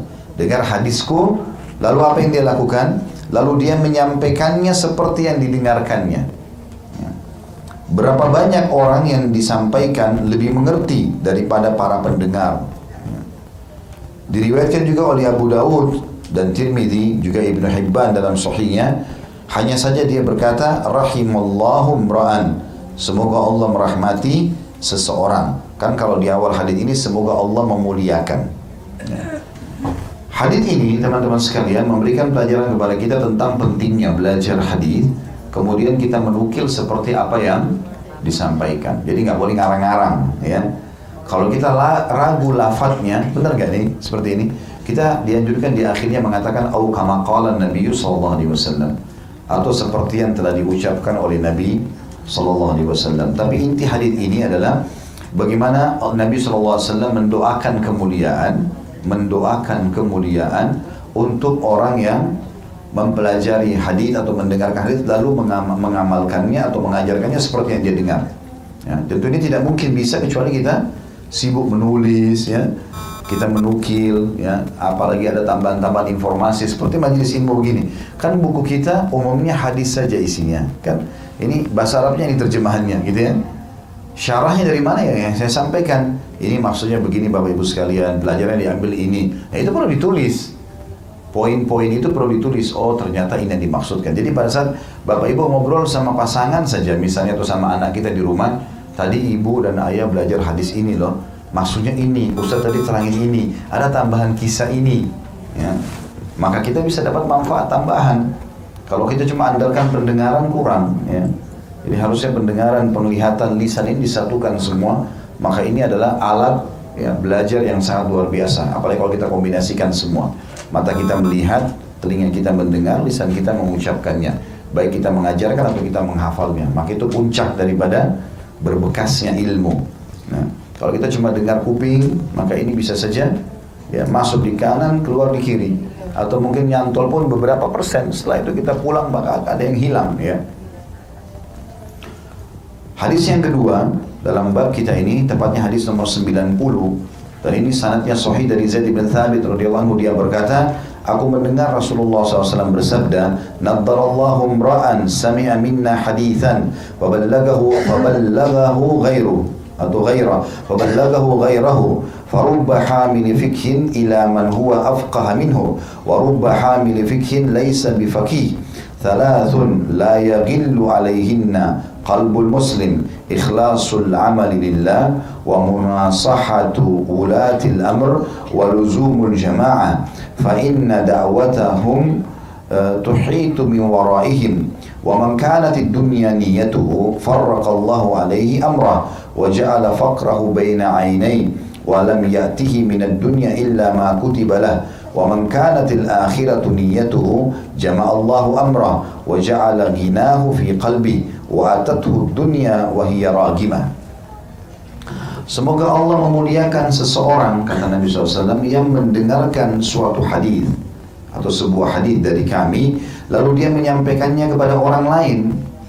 Berapa banyak pembawa fikih yang membawanya kepada orang yang lebih faqih darinya, ya, dan bisa saja misalnya kita ngomong nih, tadi saya dengar hadis begini-begini, ternyata orang yang depan kita ini lebih pintar dari kita sebenarnya, tapi mungkin jadi peringatan buat dia, kita nggak tahu, ya. Dan berapa banyak pembawa fikih, maksudnya ilmu agama, yang sama sekali tidak faqih, ya. Dia dengar, dia sampaikan, gitu kan.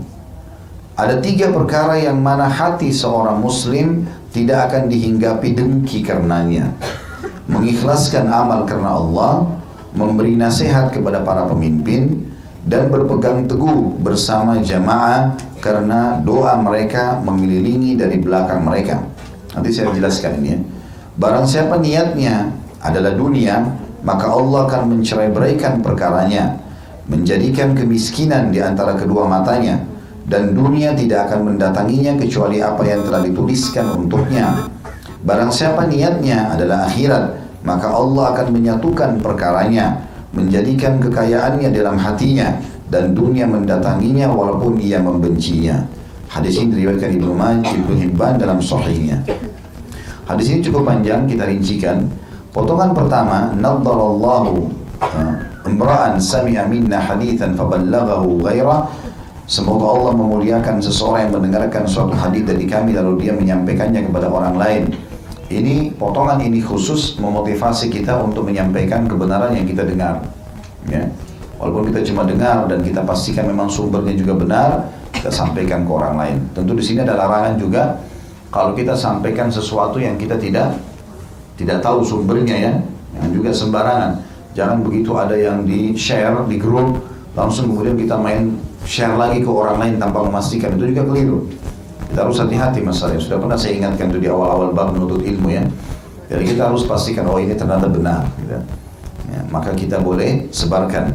Tapi intinya Allah atau Nabi SAW mendoakan, ya, minta kepada Allah agar memuliakan orang yang mendengarkan hadis lalu menyampaikannya. Lalu Nabi rincikan di sini.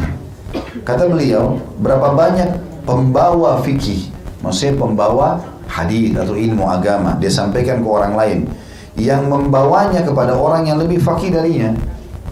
Jadi bisa saja Bapak Ibu lagi duduk dalam majelis keluarga, kemudian di situ memang ada satu keluarga yang lebih paham agama, tapi kita bilang, saya kemarin Jumat hadir pengajian pagi, ada bahasan tentang hadis babnya ini.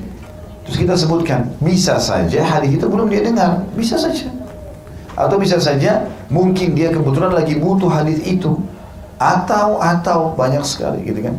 Saya berapa kali lihat di grup teman-teman, ada grup kami teman-teman Tamatan Madinah, ada grup-grup para ustadz misalnya. Kadang-kadang ada yang di-share, itu kami sudah tahu sebelumnya. Tapi pada saat lagi di-share mengingatkan kembali, oh ternyata benar ya, oh ini mau diamalin, ini kita bisa amalkan. Karena nasihat dan peringatan ini sangat penting. Allah mengatakan dalam Al-Quran, fadzakir fa inna dzikra tanfa'ul mu'minin. Saling mengingatkanlah karena itu saling menasihatkan itu sangat bermanfaat bagi orang-orang beriman, gitu kan? Maka Nabi SAW bilang, bisa saja orang yang hanya dengar satu hadis, dua hadis, dia bicara, ternyata di depannya ada orang lebih faqih dan akhirnya orang itu mengamalkan, bisa saja, bukan mustahil. Bahkan kalau kita bisa sampaikan kepada seseorang, ternyata orang itu memang dia ahlinya, lalu dia kemas itu menjadi sebuah buku misalnya, menjadi sebuah materi ceramah, maka itu bagus sekali. Berapa banyak ulama-ulama kita itu menulis buku di zaman dulu itu karena muridnya. Jadi ada antara mereka yang mengatakan, wahai syekh, wahai imam, ya kiai kalau kita, bagaimana hukumnya ini misalnya? Dia tanya, dia ikhlas tanya karena Allah SWT. Lalu dijelaskanlah. Nah dari penjelasan itu ternyata si penjelas ini, ustadznya ini menyusun sebuah buku misalnya. Dia jadi, oh ternyata ini memang harus dibahas nih, karena penting dan seterusnya. Ya. Saya berapa kali subhanallah diberikan oleh teman-teman pas saya ketemu di Madinah. Kemarin saya baru ketemu sama sahabat dekat saya Dr. Hussein. Kemudian saya telepon, kita ketemu saya soalnya di Madinah. Bilang baiklah datang, saya bilang baik. Sebelum antum datang bawain saya buku. Dia bilang gitu, bawain buku. Buku apa antum mau? Buku apa saja. Saya niatnya supaya dia dapat manfaat juga nanti saya pakai ngajar buku itu kan. Dia datang dibawa sama dia buku-buku. Ada satu buku unik sekali, saya baru rencana insya Allah terjemahkan. Judulnya itu Bagaimana Allah dan seluruh makhluk mendoakanmu. Dan di situ saya baca buku ini bagus sekali, harganya juga murah, mungkin cuma 15 real. Tapi begitu saya baca sepintas, kok bagus sekali buku ini ya. Semua isinya dalil-dalil. Allah mendoakan, Allah memaafkan, Allah meluaskan rezeki, Allah bagi hamba yang begini, hamba yang begitu. Jadi itu dalil semua dikumpulin sama dia. Bagaimana Allah mendoakanmu. Bagaimana makhluk mendoakanmu. Ada juga situ bagaimana Allah mendoakanmu, bagaimana Nabi Muhammad SAW mendoakanmu, bagaimana makhluk mendoakanmu. Ada bagaimana Allah mendoakanmu, bagaimana Nabi SAW mendoakanmu, bagaimana malaikat mendoakanmu, dan bagaimana makhluk umumnya mendoakanmu. Jadi 4 bab dibahas di situ. Dengan 15-20 real saja mungkin ya dia tidak menyadari, ataupun dia menyadari berapa besar manfaatnya kalau buku itu sempat diterjemahkan, diajarkan gitu kan. Dan saya sudah niatkan untuk jadikan sebagai materi tabligh akbar, itu luar biasa ya. Manfaatnya besar gitu kan. Maka bisa saja ada hal-hal yang kita sampaikan kepada orang, mungkin orang itu paham tapi bisa jadi peringatan bagi dia, atau justru diamalkan. Itu yang dimaksud dengan potongan sabda Nabi SAW. Berapa banyak pembawa fikih yang membawanya kepada orang yang lebih fakih darinya, dan berapa banyak pembawa fakih itu sama sekali tidak fakih. Ada banyak orang yang menyampaikan tapi dia sendiri belum paham itu ya, tapi dia coba menyampaikan ini, dia dengar, dia coba mau mengamalkannya. Kemudian masuk ke potongan hadis yang selanjutnya, ada 3 perkara yang mana hati seorang muslim tidak akan dihinggapi dengki karenanya. Maksudnya kalau kita lakukan 3 hal ini atau salah satu darinya, tidak ada iri dari hati. Karena emang ini betul-betul pada saat orang lakukan dia ingin mendapatkan pahala. Yang pertama, mengikhlaskan amal karena Allah. Kalau orang berusaha ikhlas, maka tidak perlu dengki ya. Tidak ada kedengkian dalam masalah itu. Yang kedua, memberi nasihat kepada para pemimpin. Kalau kita datang, kita nasihatin seorang pemimpin, tidak mungkinlah diikuti dengan rasa dengki dalam hati ya. Kalau dia dengki, dia nggak mau nasihatin, dia malah mau jatuhkan gitu kan. Tapi kalau dia memang mau kebaikan bagi pemimpin tersebut, maka itu berbeda. Pasti dia akan nasihati karena Allah SWT. Karena kalau pemimpin itu baik, maka baik semuanya ya. Umar bin Khattab radhiyallahu anhu pernah bertanya kepada orang di sekitarnya, andai saja Allah mengabulkan doa-doa kalian ya, apa yang kalian harapkan? Maka dia mengatakan, atau sahabat mengatakan, saya berharap Allah kabulkan doa saya supaya saya mati syahid, supaya saya bersedekah, supaya saya begini dan begitu, banyak yang lain. Setelah selesai semua mereka tanya, kalau anda Amir Mu'minin, kalau anda wahai pemimpin orang beriman, masih Umar bin Khattab ditanya, kata Umar, kalau Allah ijabah doa saya, pasti saya akan berdoa agar Allah mengaruniakan kaum muslimin pemimpin yang adil. Karena kalau dia baik, maka baik semua masyarakatnya ya. Jadi kadang-kadang kita lupa mendoakan dengan doa-doa seperti ini. Kalau Allah kabulkan doa kita, kalau Allah berikan betul Indonesia misalnya pemimpin yang baik ya, maka dia lalu memakmurkan Indonesia ini, lunas utangnya lah apa, maka bisa saja kita, bukan bisa, memang kita panen pahala dia, karena kita juga punya andil dalam doa itu, dalam kebaikan itu. Selalu titipkan doa ya, kita lewat masjid belum selesai, ya Allah mudahkan supaya selesai masjid ini, sambil kita titip, Allah kabulkan masjid itu, kalau jadi kita panen pahalanya. Ada sekolah lagi dibuka ini, penyelesaian sekolah, mohon doa restunya, baik, ya Allah mudahkan. Apa saja kita temukan ada seorang muslim, kelihatan ada hajatnya dia mau selesaikan, ya Allah mudahkan hajatnya orang ini, ya Allah berikan hidayah orang itu, dan seterusnya. Titipkan doa kita, mungkin dengan doa itu Allah SWT berikan kita pahala. Itu makna daripada hadis ini. Kemudian juga yang ketiga adalah berpegang teguh kepada atau bersama jamaah, karena doa mereka mengelilingi dari belakang mereka. Jamaah maksudnya mayoritas kaum muslimin ya.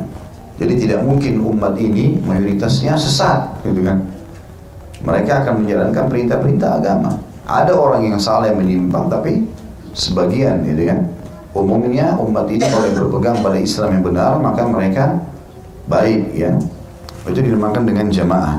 Makna mereka mengelilingi dari doa mereka, mengelilingi dari belakang mereka, artinya mereka selalu berdoa dan Allah kabulkan doa itu.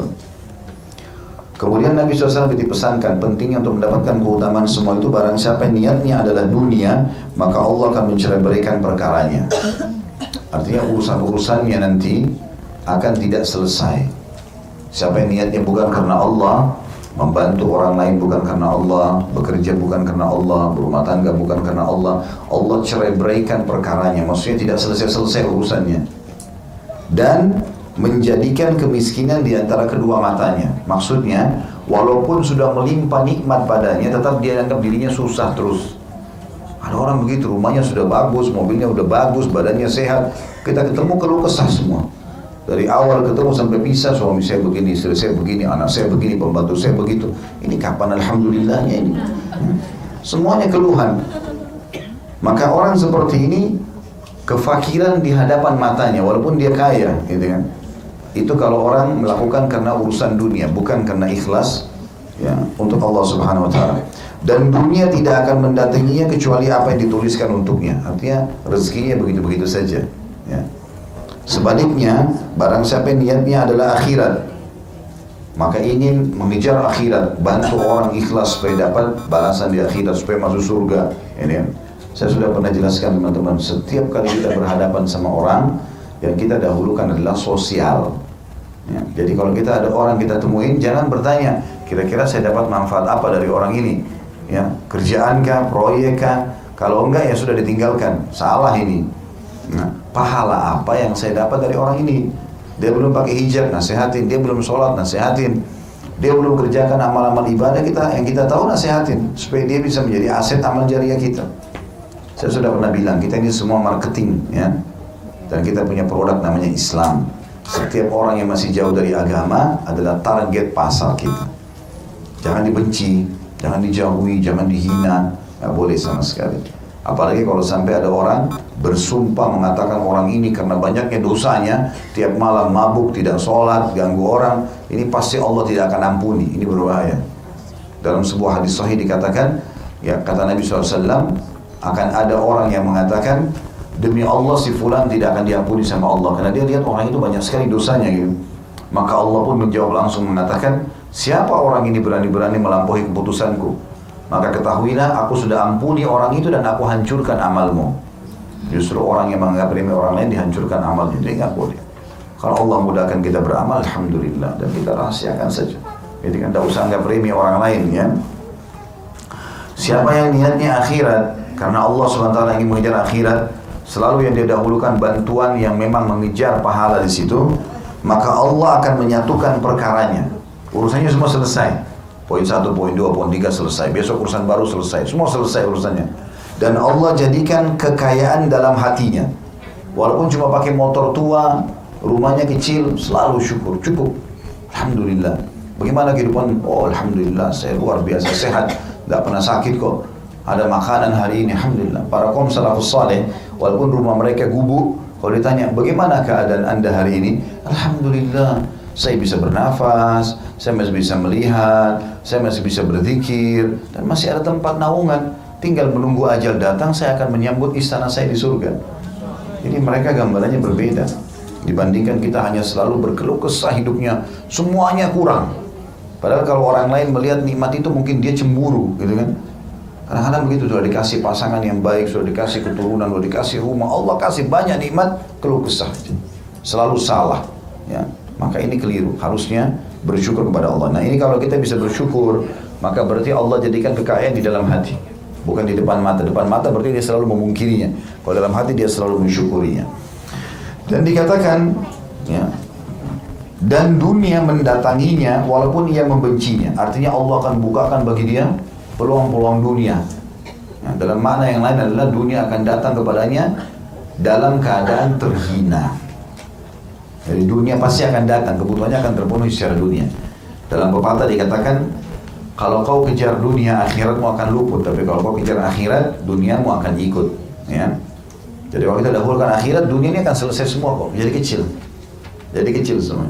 Tapi kalau kita targetnya dunia aja terus, akhirat dilupakan, gak mau tahu mana halal mana haram, maka otomatis akan sulit sendiri perkara atau permasalahannya, ya. Dan akan luput akhiratnya nanti. Baik, hadis selanjutnya, hadis nomor 91, tepatnya hadis nomor 3. Hadis ini sahih di ghairihi, diriwayatkan dari Anas bin Malik radhiyallahu anhu, ia berkata, Rasulullah SAW berkhutbah pada kami di Masjid Khaif di Mina. Ada masjid namanya Masjid Khaif di Madinah, itu Nabi SAW kalau lagi haji khutbah di situ. Beliau bersabda, "Naddarallahu imra'an sami'a maqalati fahafidhaha wa wa'aha thumma dhahaba biha ila man lam yasma'ha farubba hamili fikhin laysa bifaqih wa rubba hamili fikhin ila man huwa afqaha minhu." Anas bin Malik berkata, Nabi SAW sedang khutbah di musim haji di Masjid Khaif di Mina. Beliau bersabda, semoga Allah memuliakan seseorang yang mendengarkan ucapanku, lalu dia menghafalnya dan memahaminya. Dan ini sebuah hukum sendiri, keutamaan menghafal hadis. Nah, keutamaan menghafal. Jadi dia hafal lafaz hadisnya, hafal terjemahnya lalu disampaikan. Ya. Memahaminya, dia menghafal dan memahaminya, lalu dia membawanya kepada orang yang tidak atau belum mendengarnya. Berapa banyak membawa fikih yang tidak faham ilmu fikih, dan berapa banyak membawa fikih yang membawanya kepada orang yang lebih faham ilmu fikih darinya. Nah, ini hadisnya hadis sahih, ya. Hadis ini mirip dengan sebelumnya, tetapi ada tambahan di sini masalah menghafal. Ya. Kalau tadi kan sebelumnya siapa yang mendengarkan dariku atau hadisku lalu menyampaikannya ya. Dia dengar lalu dia sampaikan. Saya tadi dengar di pengajian ada begini misalnya. Kalau ini enggak, keutamaan lebih lagi dia menghafal. Dan memang menghafal ini bagi manusia sangat bagus ya. Makanya dalam Islam ada banyak diragamkan jenis-jenis doa, seperti doa iftitah ada sekian macam, ada 7 macam, ada doa ruku 6 macam, ada doa sujud, ada doa i'tidal, macam-macam. Semua itu diragamkan supaya kita terbiasa menghafal. Kita tahu ada hafalan-hafalan dalam Islam, ada doa sholat, ada zikir pagi petang, ada hafalan Al-Quran. Semua itu tujuannya memang untuk membiasakan otak kita untuk menghafal. Dan itu baik. Ya, orang yang biasa menghafal, maka dia tidak mudah pikun. Ya. Justru orang yang banyak tidur, tidak ada hafalan, bahkan tidak ada masalah yang dihadapi. Ya kadang-kadang orang tidak paham kalau musibah yang sedang datang kepada dia itu adalah justru kasih sayang Allah. Dengan adanya cobaan datang, kita jadi berpikir mencari jalan keluar, otak kita jadi aktif. Kalau enggak bisa stroke, bisa ya, bahkan vakum, bisa kadang-kadang hilang akal dan segala macam hal. Berapa banyak urat-urat saraf kita tidak berfungsi di otak justru karena tidak berpikir, tidak menghafal. Jadi hafalan itu sangat besar manfaatnya. Jangan dianggap sebagai sebuah beban. Hafalin aja, biasakan menghafal. Ya. Di sini dikatakan semoga Allah memuliakan seseorang yang mendengarkan ucapanku lalu dia menghafalnya dan memahaminya. Kalau makna yang tadi sebelumnya mendengar dan menyampaikan. Berarti ini kata ulama hadis digabungkan, yang disatukan. Berarti kita hafal, kita memahami, kita amalkan lalu kita ajarkan ke orang lain. Ya, karena biasanya hadis-hadis ini tidak berdiri sendiri. Tapi dia dibantu atau dikuatkan dan dirincikan oleh hadis-hadis yang lain. Dikatakan lalu dia membawanya kepada orang yang tidak mendengarnya atau belum mendengarnya. Artinya dia coba sebarluaskan. Berarti dia hafal dulu, dia faham, dia amalkan, lalu kemudian diajarkan ke orang lain. Berapa banyak pembawa fikih yang tidak faham ilmu fikih, dan berapa banyak pembawa fikih yang membawanya kepada orang yang lebih faham ilmu fikih tadi. Saya sudah kasih rincian tadi ini ya. Artinya sampaikan saja, siapa tahu ada seseorang mengamalkan lebih baik ya, daripada kita. Ya, ini juga pernah saya sampaikan kisah Abu Hanifah rahimahullah yang mulai belajar agama di umur 35 tahun. Tapi beliau menjadi ulama madhab, gitu kan. Itu dulu ceritakan awal mula saya belajar agama itu gara-gara saya masuk masjid, lalu saya sholatnya salah. Ini imam madhab, belum faham agama waktu itu. Terus dia bilang ada orang sampai saya tegur, kenapa kamu sholatnya begini, harusnya benar seperti ini misalnya. Mungkin orang yang menegurnya tidak tahu kalau ini akan jadi ulama besar nanti. Dia bilang dari situ saya jadi malu, masa umur 35 tahun belum tahu sholat nih. Terus saya belajar sampai menjadi ulama madhab. Dan hampir seluruh Turki, hampir seluruh Eropa memakai madhab Abu Hanifah. Ya. Madhab beliau dipakai, artinya ajarannya sama dengan kita di Indonesia misalnya atau di Asia Tenggara menggunakan madhab Syafi'i. Itu madhab-madhab artinya bagaimana ilmu yang sudah mereka susun itu diamalkan. Abu Hanifah tadinya belum paham, tapi subhanallah orang yang mengingatkan sholatnya awal di masjid karena salah tidak pernah paham kalau orang ini akan jadi ulama besar. Dan berapa banyak pahala yang dipanen oleh dia gitu. Hadis selanjutnya nomor 22, hadis nomor 4 dalam bahasan kita ini ya. Sahih li ghairihi dari Jubair bin Mut'im radhiyallahu anhu, dia mengatakan aku mendengar Rasulullah SAW bersabda di Masjid Khaif di Madinah atau di Mina.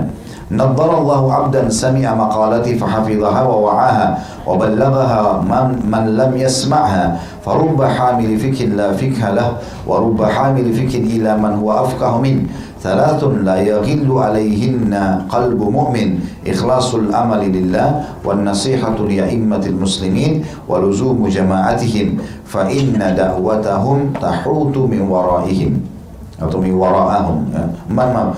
Fa inna da'watahum tahutu man wara'ahum, itu yang benar ya. Semoga Allah memuliakan seorang hamba yang mendengarkan ucapanku lalu dia menghafalnya. Ini mirip dengan hadis sebelumnya, memahaminya dan menyampaikannya kepada orang yang tidak mendengar atau belum mendengarnya. Berapa banyak pembawa fikih yang tidak memahami fikih itu, dia menyampaikan saja. Dan berapa banyak pembawa fikih yang membawanya kepada orang yang lebih fakih darinya. Ada 3 perkara yang mana hati muslim tidak akan dihinggapi dengki karenanya: mengikhlaskan amal untuk Allah, memberi nasihat kepada para imam kaum muslimin, dan berpegang teguh bersama jemaah mereka, karena doa mereka meliputi orang yang berada di belakang mereka. Hadis ini riwayat Ahmad, Ibnu Majah dan yang lainnya. Ini sudah saya jelaskan dari hadisnya, maka saya tidak rincikan kembali. Kita masuk lagi ke hadis nomor 93 lanjutannya, hadis nomor 5 dari Abu Hurairah radhiyallahu anhu. Beliau berkata, Rasulullah SAW bersabda, "Idza mata ibnu Adam qata amru illa min thalath, shadaqatin jariyah, aw ilmin yuntafa'u bihi, aw waladin salihin yad'u lahu."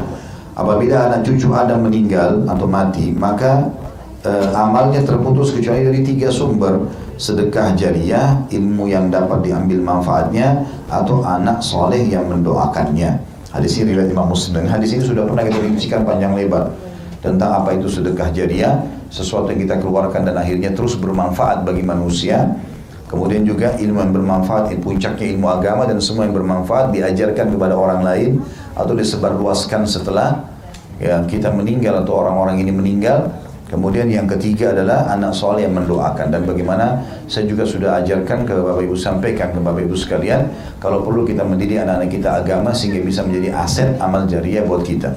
Ya, ingat kembali hadis Nabi SAW yang berbunyi, nanti akan datang sosok orang pada hari kiamat dikasih pahala bergunung-gunung banyak sekali. Dia pun bingung, kok bisa dapat pahala sebanyak ini. Maka dia bertanya kepada para malaikat, dari mana pahala ini? Kata para malaikat, ini adalah istighfar anakmu untukmu. Jadi kita mencetak anak-anak kita menjadi orang-orang saleh, hafal Quran, ya, beribadah itu jauh lebih baik. Ya. Subhanallah, pernah ini saya pribadi cuma berbagi saja. Di sini saya pernah bilang, nanti anak kita yang ini jadikan dokter ya, nanti yang ini jadi insinyur. Ya, waktu itu dia sebutkan dokter. Terus saya bilang enggak, semuanya jadi ustadz dan ustadzah. Loh kok bisa? Iya, semuanya. Enggak penting. Kalau saya pribadi, karena saya alamnya sudah tahu di situ. Saya mau anak ini menjadi agama. Kalau ada keterampilan yang mereka butuhkan, apa saja mereka bisa kursus. Mau bahasa Inggris, mau ini, mau itu, kursus, tidak apa-apa. Tapi tidak boleh, hukum agama nggak bisa. Mereka sudah paham agama, setelah itu mau lanjut yang lain silahkan. Kita sekarang S1 jurusannya agama, S2 mau lanjut jurusan lain bisa, asal tahu, silahkan. Orang bayar kok, gitu kan. Bayar sekolah S2 selesai, mau ambil manajemen kah, mau ambil apakah, nggak ada masalah. Bisa saja itu kan. Maka bisa kita lakukan itu. Dan saya bilang ini adalah aset amal jariah. Jangan sampai kita mengarahkan kepada yang lain. Kalau saya pribadi seperti itu, ya. Karena memang mereka bisa menjadi anak-anak yang baik buat kita, aset amal jariah yang baik gitu. Selanjutnya hadis 94 dan hadis nomor 6 dalam bab kita ini dengan sanad sahih. Darinya juga maksudnya dari Abu Hurairah radhiyallahu anhu, beliau berkata Rasulullah SAW bersabda, "Man kadzaba alayya muta'ammidan falyatabawwa maq'adahu minan nar." Barang siapa yang sengaja berdusta atas namaku, kata Nabi SAW, maka hendaklah dia memilih tempat duduknya di neraka. Hadis ini hadis sahih diriwayatkan Bukhari Muslim.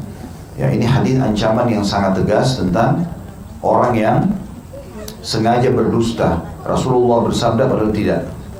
Ya, dan ini tidak masuk di dalamnya kalau kita pernah dengar sesuatu kemudian kita sampaikan, ya, mungkin kita luput untuk memastikan ya, lalu kita beristighfar kepada Allah, itu tidak masuk dalamnya. Tapi di sini ada orang yang sengaja ngarang-ngarang hadis, banyak ya, banyak ngarang-ngarang hadis. Rasulullah bersabda keutamaan ini, keutamaan itu, padahal sebenarnya Nabi tidak pernah sebutkan. Walaupun niatnya baik, ingin memotivasi orang untuk beribadah, tapi nggak boleh. Sampai mengucapkan zikir ini sekian ribu, sekian ratus ribu, dapat pahala begini. Nabi nggak pernah bilang, nggak boleh. Apalagi dia sengaja, walaupun niatnya motivasi orang untuk ibadah. Kita harus menyampaikan seperti hadis-hadis sebelumnya. Semoga Allah memuliakan, semoga Allah merahmati orang yang mendengarkan apa yang aku ucapkan, lalu menyampaikan seperti apa yang aku ucapkan. Tidak boleh ditambah-tambah, tidak boleh dikarang-karang.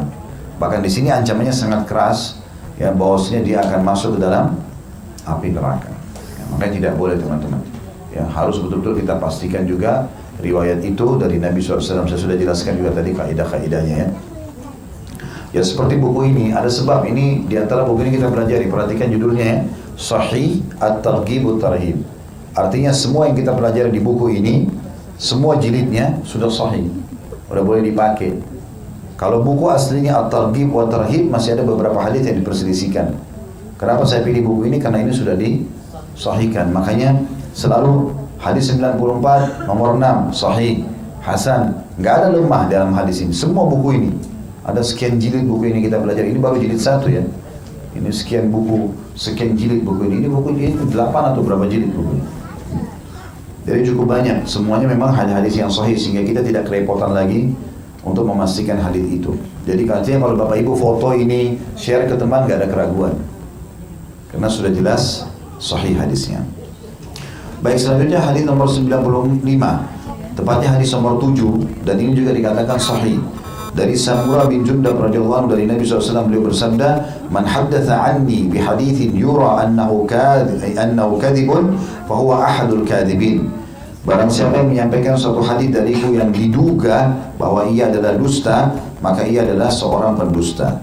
Maksudnya kita kayaknya cenderung ini hadis benar nggak sih? Biasanya memang ada metodenya ya. Biasanya matan hadis itu kalau dari Nabi SAW jelas maknanya kok, jelas. Tapi kalau sudah mulai aneh-aneh ya dan membawa-bawa nama Nabi SAW, ini biasanya bisa ketahuan, dan ini ulama hadis mengetahui masalah itu. Ya di zaman sekarang alhamdulillah kita lebih mudah ya. Karena seperti saya bilang tadi, buku ini sudah langsung ini sahih. Bahkan dirincikan kenapa sahihnya itu ya. Ada footnote seperti ini disebutkan, ada footnote nomor 149 di bawah, dirincikan sama dia.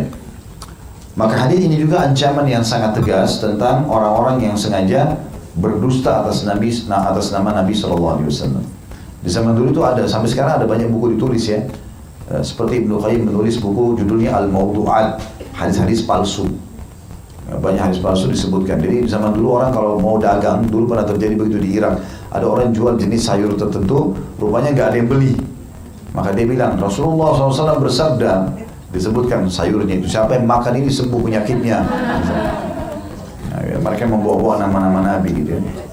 Nah, ini kadang-kadang juga sekarang banyak saya temukan begitu. Kadang-kadang ditanya, Ustaz ini sahih nggak hadisnya? Ya memang harus ditelusuri ya, tapi banyak sekali hadis yang kadang-kadang palsu memang. Disebarluaskan tentang mudarat, bencana akan turun di bulan Safar. Dari mana ini? Kalau kita telusuri memang rupanya kebanyakan dimaudhu'kan oleh para ulama-ulama gitu kan.